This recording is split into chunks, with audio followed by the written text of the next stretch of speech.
Good morning guys! Ngayon magluluto tayo ng ginataang hasa-hasa na isda.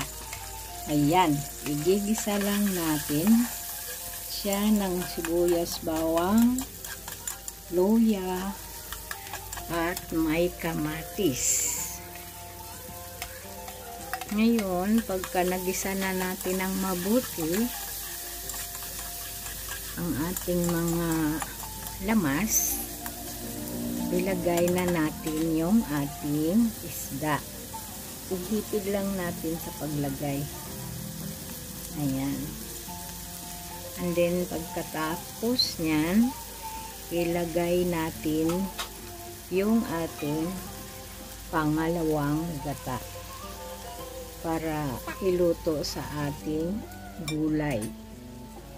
Kasi lagyan natin siya ng ng dahon sa alugbati at saka talong. Ayan, napakasarap niyan. Ayan, lalagay na natin yung ating alugbati at sili, tapos mamaya ihuli na lang natin yung ating talong, kasi yung ating talong ay manipis lang ang pagkahiwa. Ayan. Tapos takpan lang natin. Iluto natin ng mga 3 minutes. Ayan. Ayan ang ating talong. Manipis lang yan siya para mabilis maluto.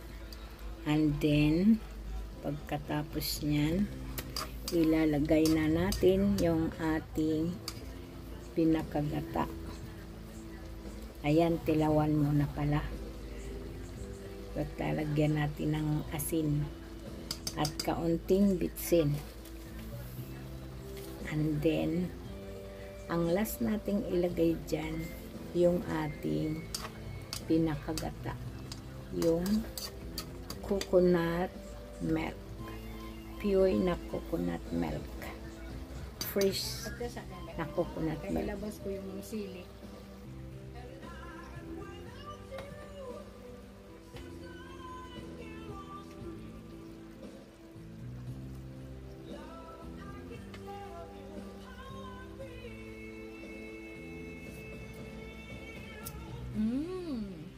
Super delicious and very healthy na ulam.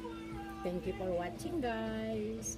Bye bye. Sana magustuhan nyo and subscribe my channel.